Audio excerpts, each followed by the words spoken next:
Émilie Janson-Mange, vous êtes chef de l'unité qualité de la construction au CT Île-de-France. Donc le CT, je le rappelle, c'est le Centre d'études techniques et scientifiques du ministère de l'écologie. Et vous vous occupez du contrôle de la réglementation de la construction. Donc vous allez nous présenter le contexte réglementaire pour construire des ERP, puisque là aujourd'hui on est sur les établissements recevant du public neufs.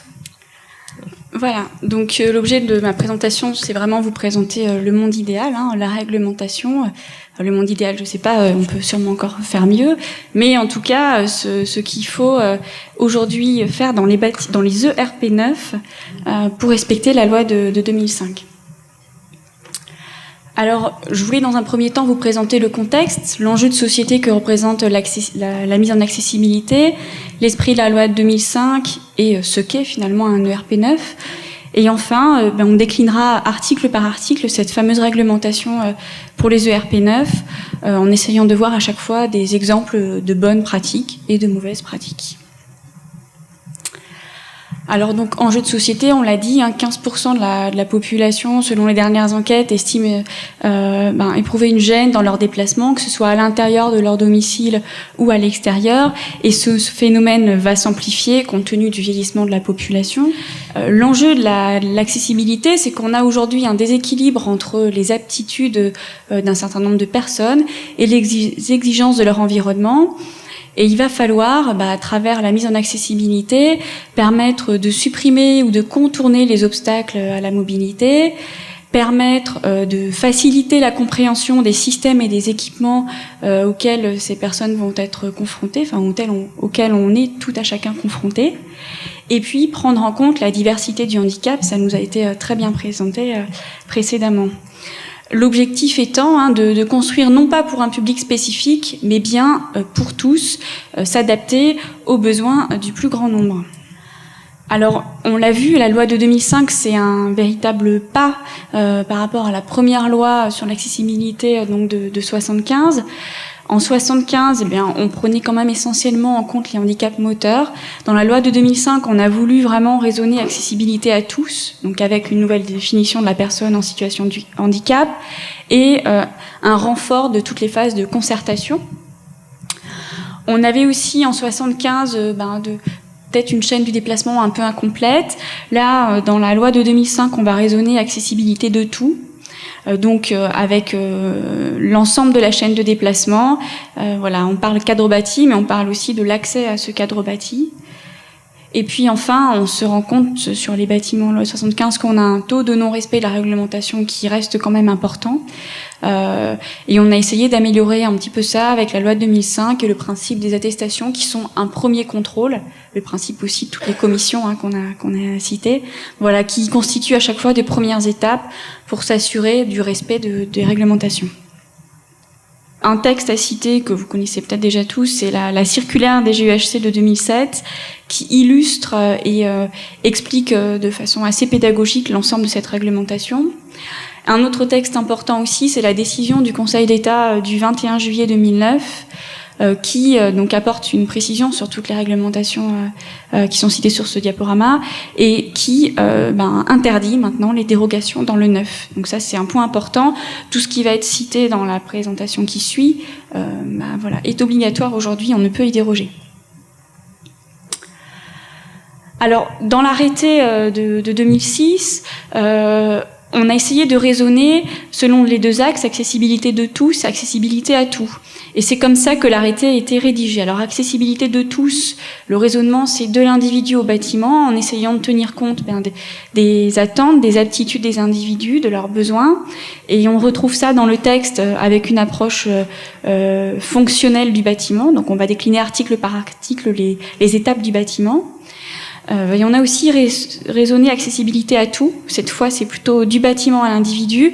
De quel type de bâtiment s'agit-il? Qu'est-ce qu'il propose? Qu'est-ce qu'on cherche dans ce bâtiment? Et du coup, on va plutôt raisonner en termes de performance à atteindre. Et c'est ce qu'on va retrouver dans les alinéas de l'arrêté. Concrètement, approche fonctionnelle, on va retrouver dans les articles la problématique des cheminements extérieurs, du stationnement automobile, l'accès au bâtiment, les parties communes intérieures, les équipements intérieurs et extérieurs, l'éclairage et toutes les spécificités des ERP, l'accueil, les cabines d'essayage, les caisses, etc., selon les ERP. Et ensuite, par alinéa, on va plutôt avoir une approche en termes de performance et d'usage, donc avec les notions de repérage et guidage, atteinte et usage, sécurité d'usage et caractéristiques dimensionnelles. Et donc, comme dit, il y a un certain nombre d'illustrations et d'explications dans la circulaire que j'ai citée. Constituent des établissements recevant du public tout bâtiment, locaux et enceintes dans lesquels des personnes sont admises, soit librement, soit moyennant une rétribution ou une participation quelconque, ou dans lesquels sont tenues des réunions ouvertes à tout venant ou sur invitation, payantes ou non. Et les dispositions de l'arrêté du 1er août 2006, donc relatif aux ERP neufs, s'appliquent pour les établissements à installation construits ou créés par changement de destination avec ou sans travaux. C'est ça un ERP neuf. Que va-t-on exiger pour ces bâtiments ? Alors, première dimension, première étape, le cheminement extérieur, comment accéder à mon bâtiment. Donc un certain nombre de dispositions de repérage et de guidage qui doivent permettre à la personne se rendant au sein d'un bâtiment, eh bien, depuis l'entrée finalement du terrain jusqu'à l'accueil, jusqu'à la porte d'entrée du bâtiment, de pouvoir facilement se repérer, cheminer, être guidé. Donc on exige la mise en place d'un cheminement qui soit contrasté visuellement et tactile, une signalisation claire et lisible, et des normes d'éclairage à respecter. Donc vous voyez sur cette diaporama un certain nombre d'exemples de cheminements extérieurs qui ont pu être mis en place, avec un petit point de vigilance sur le cheminement à droite, constitué donc entre autres de dalles sur de la végétation. Donc il faut que le cheminement mis en place soit non meuble, non glissant et qu'il soit pérenne. Attention avec ces systèmes avec de la végétation qui peuvent déjà être meubles, glissants et qui en plus vont nécessiter un entretien régulier si on ne veut pas assez rapidement perdre le marquage qui est au sol. Donc voilà, il faut être vigilant au système qu'on va mettre en place. Il doit non seulement permettre de se repérer, de guider, mais aussi être pérenne dans le temps. Une autre obligation sur le cheminement extérieur, c'est que donc il faut qu'on puisse accéder au bâtiment facilement, sans difficulté, avec le maximum d'autonomie. Or, si on a des pentes trop importantes, ça devient vite impraticable pour une personne en fauteuil roulant, mais aussi, on l'a évoqué tout à l'heure, pour une maman avec une poussette, quelqu'un qui aurait une grosse valise, etc. Donc, pour cela, la réglementation fixe les pentes maximales autorisées. Donc 5% sur 10 mètres, 8% sur 2 mètres et 10% sur 50 cm maximum, sachant qu'après ces pentes, il faut obligatoirement mettre en place un palier de repos, donc il y a un espace rectangulaire sans pente, avec une dimension minimale permettant le repos, donc 1,20 m sur 1,40 m. Alors, on voit sur la petite photo de droite une caricature de ce qui évidemment ne peut pas constituer une pente accessible, on le sent bien. On l'a évoqué aussi tout à l'heure, les ressauts. Donc évidemment, l'idéal, c'est de ne pas avoir de ressauts. Ceci étant, s'ils ne peuvent être évités, ils sont autorisés jusqu'à 2 cm, à condition que les bords soient arrondis ou chanfreinés. On peut aussi tolérer jusqu'à 4 cm de ressaut si on a mis en place un chanfrein à 33%. Alors, sachant que sur ces ressauts, c'est quand même une difficulté, on l'a évoqué, donc ils ne doivent pas être trop rapprochés. Distance minimale entre deux ressauts, 2,50 m. Attention à notamment tous les seuils de porte, tous les accès aux portes qui sont qui peuvent être cause de ressauts importants ou de ressauts rapprochés. Les padanes aussi, alors un padane, c'est une succession de ressauts pour constituer une pente, sont interdits. On va évidemment préférer une pente qui aura la bonne inclinaison. En termes de dimensionnement, de cheminement extérieur aussi, l'idée, c'est qu'on puisse cheminer à l'extérieur et qu'une personne en fauteuil puisse croiser de façon simple une personne valide. Donc on a une exigence sur la largeur de ce cheminement extérieur de 1,40 m qui peut être ponctuellement ramené à 1,20 m pour permettre le croisement. Alors, c'est bien ramené ponctuellement à 1,20 m. Ce ponctuellement, il sera apprécié en fonction de l'ERP qu'on cherche à atteindre, de sa fréquentation, etc. Ce qu'on voit sur le schéma, c'est que si c'est un parc public un peu fréquenté, finalement, la longueur complète d'un banc réduit à 1,20 m, c'est peut-être un peu trop, ça va gêner le passage, et donc ça correspond pas à la réglementation. On va tolérer des réductions sur des espaces plus réduits. voilà, avec un mur, un renfoncement de mur sur une très courte distance. Et ce qu'on voit sur la photo, c'est que, bon, alors là, je suis même pas sûre qu'on ait les 1m40 à l'origine, mais que voilà, le moindre obstacle, finalement, c'est vraiment une source d'effort particulier pour une personne à mobilité réduite. C'est une perte de temps aussi. Alors une autre spécificité aussi, c'est en cas de rupture de niveau au bord du cheminement, il faut évidemment qu'on ait tous les dispositifs mis en place pour limiter les risques de chute.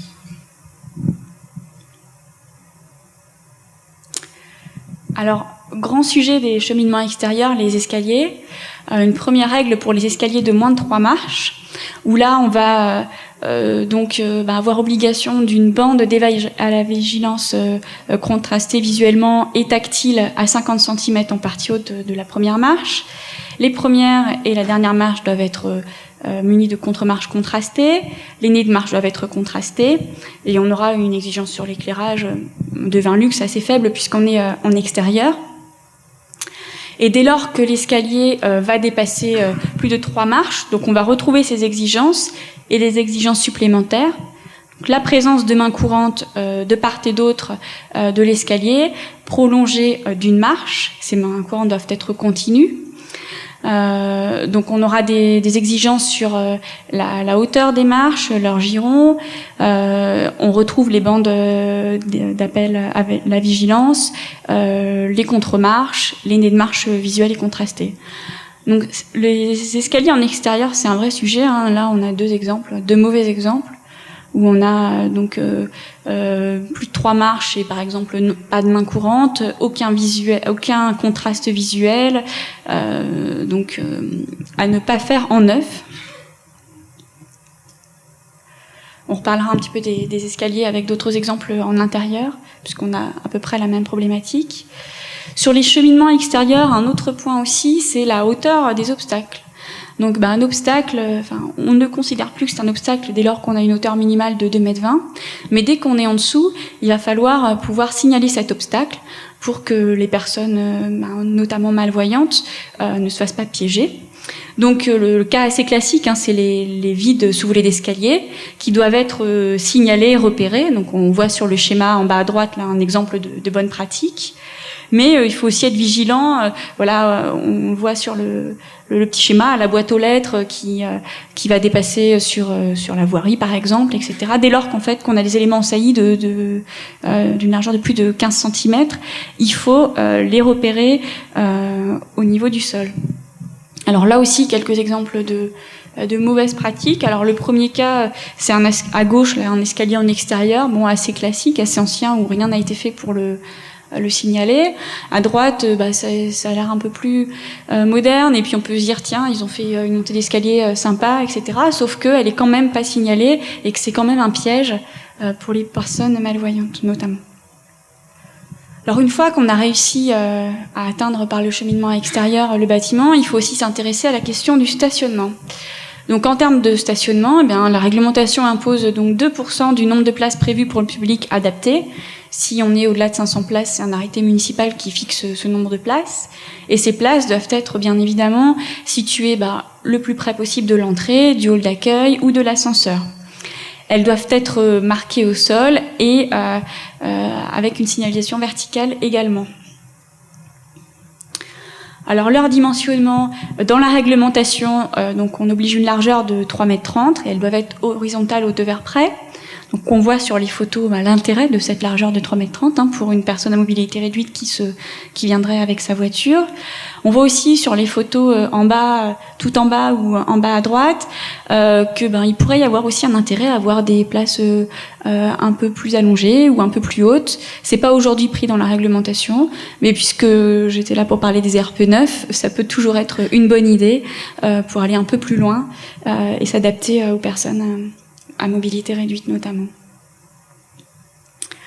Si on est dans le cadre de places fermées, il faut que la place soit adaptée, mais en plus que la personne puisse quitter l'emplacement quand le véhicule est garé, avec les distances nécessaires donc à côté du véhicule et au droit de la porte pour sortir de la place.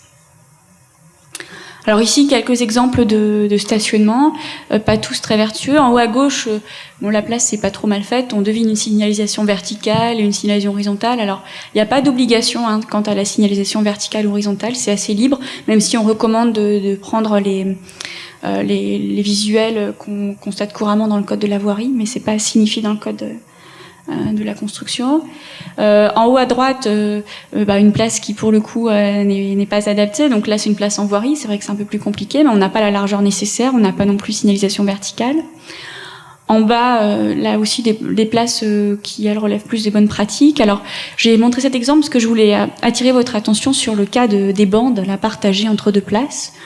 Donc, bon, c'est pas forcément, enfin, c'est plutôt même une bonne idée, diront certains. Ça peut permettre à la personne de descendre à droite, à gauche. Simplement, il faut être attention dans la façon dont on compte le nombre de places adaptées lorsqu'on met cette bande. Évidemment, c'est une bande par place. Si on a 2 places et une seule bande, on n'a fait qu'une seule place adaptée.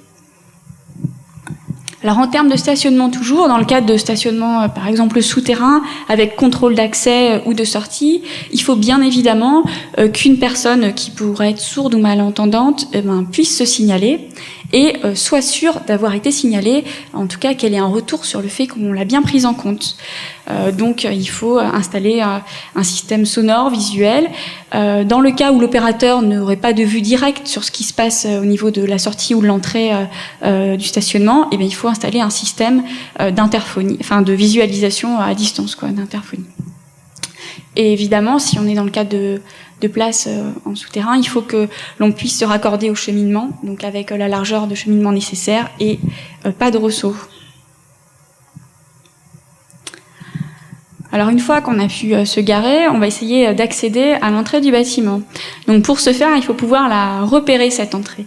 Donc là, ça nécessite des éléments qui soient architecturaux, où on va travailler sur des matériaux ou des contrastes visuels qui vont permettre de repérer l'entrée. Et si on a un dispositif de filtrage à l'entrée, il faut qu'il soit facilement repérable par contraste visuel ou par une signalétique. Donc, 2 exemples en dessous. J'ai pas flouté les enseignes. Sur la photo en bas à droite, on a plutôt une entrée qui est relativement bien repérée. On voit à peu près où il faut se rendre. Alors par contre, la photo a plein de défauts. Il n'y a pas de cheminement extérieur, pas de stationnement. Mais bon, voilà, sur l'entrée, pourquoi pas. Sur la photo de gauche, en revanche, on voit bien que l'effet des vitrages et des reflets peut perturber une personne malvoyante et qu'on aurait pu faire vraiment un effort sur la signalisation de l'entrée. On n'est pas conforme avec ce type de système. Donc tout système, on l'a dit, pour se signaler à l'entrée, donc doit être repérable et doit aussi être accessible. Donc accessible, ça veut dire situé à plus de 40 cm d'un angle entrant, avec un espace d'usage devant le système, donc un espace de 80 cm sur 1,30 m. Et il faut évidemment que le signal qui permet d'accéder soit sonore et visuel. C'est le gros défaut d'un grand nombre de systèmes d'interphonie qu'on a aujourd'hui, qui notamment sont mal adaptés pour les déficiences visuelles, entre autres, où on a des caractères tout petits, il faut lire un nom, et c'est difficile de le faire. Quand on a réussi à rentrer, on espère avoir un accueil qui soit là aussi accessible. Alors un accueil accessible, c'est un mobilier qui soit accessible, utilisable, compréhensible. Un mobilier adapté pour écrire, utiliser un clavier si nécessaire. Donc tout ça, ça nécessite un guichet adapté. Alors un guichet adapté, c'est quoi ? C'est un guichet avec une profondeur de 30 cm, d'une largeur de 60 cm et d'une hauteur de 77 cm. Un travail sur l'éclairage qui est renforcé, et puis en cas d'accueil sonorisé, la mise en place de boucles d'induction magnétique qui puissent donc permettre aux personnes malentendantes d'avoir accès au service, et avec un système qui soit signalé par pictogramme. Alors, ce qu'on voit sur le cheminement, donc sur les dessins, ce sont des exemples de bonnes pratiques. À droite, c'est une photo qui est acceptable dans l'existant, mais qu'on n'acceptera pas dans le neuf. C'est ce qu'on voit sur ce schéma-là. Donc, dans l'existant, on va accepter que vous ajoutiez un système à votre guichet pour en permettre l'accès. Dans le neuf, l'objectif de cette réglementation, c'est que le service soit accessible à une personne handicapée comme il l'est à une personne normale. On voit bien que le guichet abaissé, comme le disait Madame tout à l'heure, ça met pas la personne handicapée dans la même position par rapport à un interlocuteur qu'une personne qui serait complètement valide. Ça a aussi des inconvénients pour les personnes malentendantes qui ont peut-être besoin de lire sur les lèvres alors qu'elles sont en dessous, elles ne le peuvent pas. Donc on exigera dans le neuf un guichet complètement adapté tel que celui qu'on voit sur le schéma de droite. Donc 2 photos sur des cas réels. Donc à droite, on retrouve le système qui est non conforme sur du neuf où on a simplement fait une adaptation, et à gauche un système de guichet abaissé et adapté conforme. En termes de circulation intérieure horizontale, donc on va avoir des exigences similaires aux circulations extérieures, avec toutefois pas d'obligation de guidage à l'intérieur, mais comme on le voit sur les photos, ça peut être quand même bien utile. Donc on retrouve un peu les mêmes contraintes. Une petite spécificité, c'est que ce qu'on va considérer comme obstacle dans les parcs de stationnement, ce sera tout élément en dessous de 2 mètres, et non 2,20 mètres. Et on aura des exigences sur l'éclairage intérieur. Donc voilà, on voit sur les photos des exemples de guidage intérieur qui peuvent être faits assez simplement. Ça peut être à travers des carrelages.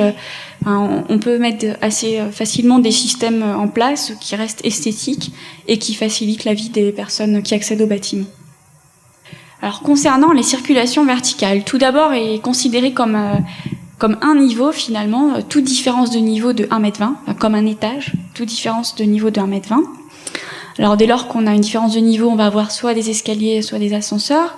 Alors si on met en place des escaliers, on retrouve les contraintes qu'on avait dans le cheminement extérieur. Donc on va demander un contraste visuel et tactile avec une bande d'appel à la vigilance à 50 cm de la première marche. Première et dernière marche munies de contre-marches contrastées, des nez de marche non glissants visuellement contrastés, des mains courantes continues, prolongées d'une marche et contrastées par rapport au support. Alors, sachant que la largeur entre mains courantes doit être à minima d'1,20 m, un éclairage renforcé dans les escaliers en intérieur. Alors le schéma là, il a quelques bonnes intentions. Enfin, la photo a quelques bonnes intentions. On devine des contre-marches qui ont été contrastées à une époque, mais la première là, on voit que ça s'est déjà bien atténué. Il y a des mains courantes. Ceci étant, elles sont peut-être pas complètement contrastées par rapport au support. On a un reflet important. Et alors, on a essayé de faire quelque chose d'esthétique avec cette photo de montagne. Ceci étant, ça peut complètement perturber une personne malvoyante qui va se demander si elle est en face d'une affiche ou en face d'un escalier. Donc on retrouve le schéma de tout à l'heure, pas de grandes nouveautés, si ce n'est donc l'éclairage, puisqu'on est ici en intérieur. Un point de vigilance, donc on veut des mains courantes continues et prolongées du giron d'une marche. Attention, pour autant, les mains courantes ne doivent pas faire obstacle à la circulation. Ce qu'on peut trouver dans le bâtiment notamment, c'est ce qu'on voit sur le schéma de droite, là où finalement on a prolongé la main courante dans le cheminement. Donc ça, évidemment, c'est non conforme, mais il y a des solutions, c'est de mettre la main courante sur le côté le long du mur. Alors là, c'était un petit florilège de bandes d'appel à la vigilance, parce qu'on voit on voit de tout, dirons-nous. Donc la première bande, là, en haut à gauche, jaune, elle est très perturbante, puisque, alors, d'accord, elle est située à 50 cm de la marche suivante, de la rangée d'escalier suivante. Simplement, son positionnement par rapport à la rangée précédente fait qu'elle va complètement perdre une personne non-voyante. Et la solution, ça aurait été de la démarrer en biais et puis de s'ajuster. Sur les moquettes, la photo en bas, le problème, c'est que donc il y a bien un appel à la vigilance, mais on n'a pas possibilité de faire un pas entre cet appel à la vigilance et cette première marche. Donc il faut être vigilant à ça. Il faut qu'on ait l'appel et qu'on puisse faire un pas avant la première descente. Et les 2 photos au-dessus sont de meilleures pratiques. Donc celle avec la bande d'appel à la vigilance jaune correspond à ce qu'on attend en réglementation. Sur la photo de droite, c'est quelque chose qui a été fait en réhabilitation de l'existant dans un bâtiment avec des contraintes de patrimoine, et c'est un traitement relativement correct, on va dire, de la problématique, et qui esthétiquement est intéressant. On parle de bandes d'appel à la vigilance contrastées visuellement et tactiles. On n'a jamais imposé les bandes d'appel à la vigilance telles que celle qui est jaune à gauche. on peut tout à fait faire des choses voilà, qui s'insèrent plus facilement dans un bâtiment et dans une architecture. Alors les ascenseurs, je ne vais pas rentrer dans le détail, ils doivent être conformes à la norme NF EN 8170 qui fixe un certain nombre de standards en termes d'éclairage, de contraste, d'appui, les indications tactiles, les dimensions en fonction du type de l'ascenseur. Donc tout ça c'est fixé par norme et il faut respecter cette norme. Donc ce qui est important, c'est que l'ascenseur est obligatoire si dans l'ERP on a plus de 50 personnes cumulées en étage supérieur ou inférieur par rapport au rez-de-chaussée. Ce ratio passe à 100 si on est dans un ERP de type R, donc enseignement, ou si certaines prestations ne sont pas disponibles au rez-de-chaussée et sont uniquement disponibles en étage ou en sous-sol. Donc voilà, si on est dans un de ces deux cas, il faut mettre en place un ascenseur. Un ascenseur, et uniquement un ascenseur, on est dans du neuf. On ne peut pas mettre de système d'élévateur. Concernant les revêtements de sol, murs et plafonds, donc l'objectif, ça va être d'éviter la gêne, qu'elle soit sonore ou visuelle. Alors, si on met des tapis, ce seront des tapis fixes et non meubles, avec des ressorts inférieurs à 2 cm, donc pour les problématiques de mobilité. Pour des problématiques auditives, il faut que l'aire d'absorption équivalente des revêtements et des éléments absorbants représente au moins 25% de la surface au sol des espaces d'accueil, d'attente, de restauration. C'est pour le confort auditif de chacun et puis pour permettre aux personnes malentendantes, diminuer la gêne des personnes malentendantes. Alors, des revêtements avec des exigences notamment visuelles. Donc là, on a le cas un peu caricatural d'un revêtement spécifique, sûrement dans un musée. C'est un traitement particulier. Ceci étant, on voit quand même des choses assez exceptionnelles en termes de revêtement. Voilà, là un exemple de revêtement qui visuellement, évidemment, ne convient pas. J'en ai mis un autre aussi parce que on en a beaucoup des exemples de revêtements. Donc là, pareil, c'est joli, mais ça ne permet pas à une personne malvoyante de se repérer. C'est même perturbant pour des personnes qui voient correctement d'ailleurs. Alors l'autre aspect, c'est tout ce qui va être porte, portique et sas. Bon là, je vais pas non plus rentrer dans les détails, mais toute porte doit être d'une largeur supérieure à 90 cm, y compris lorsqu'elle est à double ventail. Et dans ce cas-là, c'est le ventail couramment utilisé qui doit être d'une largeur supérieure à 90 cm. Alors évidemment, s'il s'agit de portes d'accès à des locaux non adaptés, on verra un peu plus tard qu'il peut y en avoir. Là, on n'a pas cette obligation, on reste sur les 80 cm. Il faut qu'on ait l'espace de manœuvre nécessaire devant la porte, que ce soit dans le cas où on doit pousser ou tirer cette porte.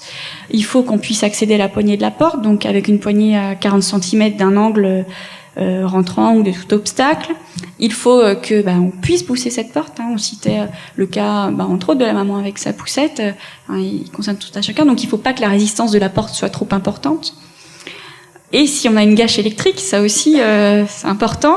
Il faut évidemment qu'on sache qu'on a déclenché la gâche électrique avec un système sonore et lumineux. Et il faut bien évidemment que la temporisation soit suffisante pour qu'on ait le temps d'accéder à la porte et de l'ouvrir.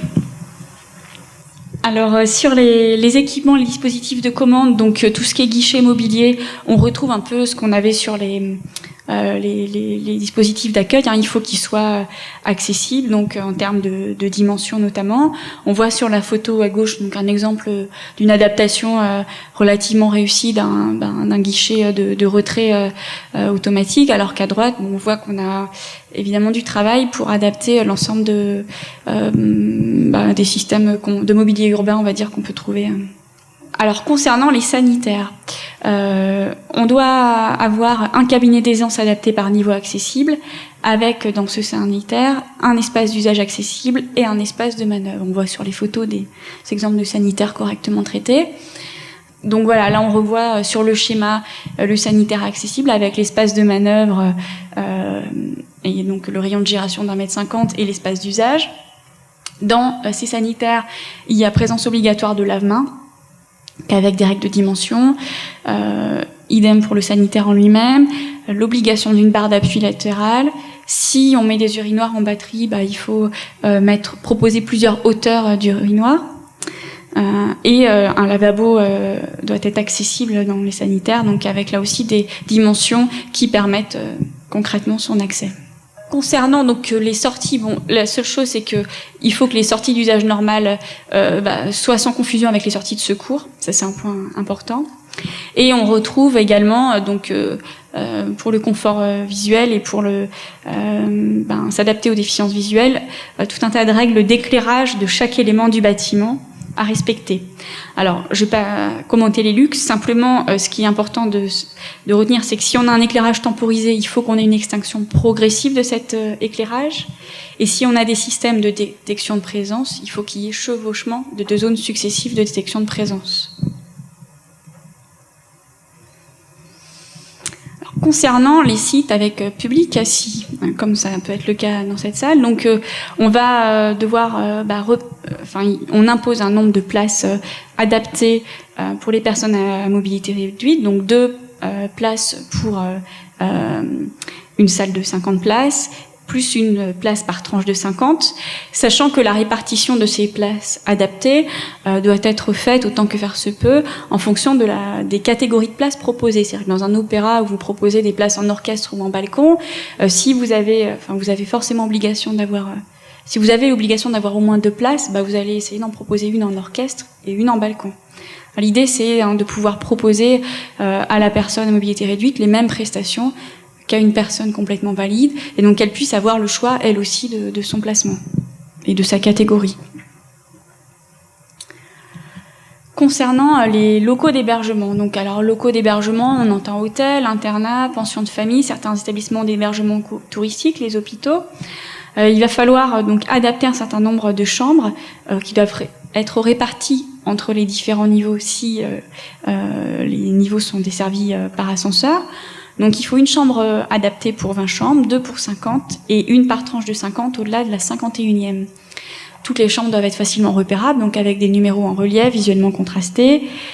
Évidemment, si c'est un établissement destiné aux personnes âgées ou handicapées, là, toutes les chambres doivent être adaptées, avec leur sanitaire, salle de bain, douche, etc. Donc une chambre adaptée, qu'est-ce que c'est? Donc c'est une chambre, donc évidemment avec la dimension de la porte d'accès conforme, à l'intérieur de laquelle on va avoir un espace de manœuvre, donc avec le rayon de giration d'1,50 m et des espaces de circulation autour du lit, donc 90 cm sur 2 côtés et 1,20 m sur un autre. Donc voilà 2 exemples de schémas de chambres accessibles. On doit aussi donc avoir des sanitaires adaptés. Les sanitaires adaptés, c'est donc le rayon de giration d'1,50 m à l'intérieur, une douche accessible, donc une douche avec siphon de sol en général, le lavabo adapté. Pour le rayon de giration, on peut tolérer d'empiéter un petit peu sous le lavabo. Donc si on est, comme le montre le schéma en haut à droite, avec un lavabo suspendu, évidemment, s'il y a un pied, on considérera pas l'espace en dessous du lavabo. Alors, concernant les cabines de douche, d'habillage ou d'essayage, qu'on peut retrouver dans certains ERP, là aussi, elles doivent être accessibles, donc avec un espace de manœuvre de porte, avec possibilité de demi-tour, donc hors des battements de la porte intérieure, donc le giration d'1,50 m. Des douches à siphon de sol, dans le cas de douches adaptées, des équipements qu'on puisse utiliser assis et debout, des équipements d'appui, et puis des solutions, si on propose un sèche-cheveux, des patères, etc., qui puissent être accessibles en position assis également. Dernier cas, le cas des caisses disposées en batterie. Donc là, il faut une caisse adaptée par tranche de 20 caisses. Il faut que toute personne puisse comprendre ce qui se passe à cette caisse, donc un affichable qui soit lisible par l'usager, une largeur de passage à la caisse supérieure à 90 cm. Vous avez un certain nombre d'informations sur les sites internet qui sont donc listés sur cette diapositive. Le site du ministère de la Construction, le site de la délégation ministérielle de l'accessibilité, le CERTU, et puis le site donc de la préfecture, de la DTT des Yvelines, le Conseil général, le CAUE et la Chambre des métiers et de l'artisanat. Je vous remercie de votre attention.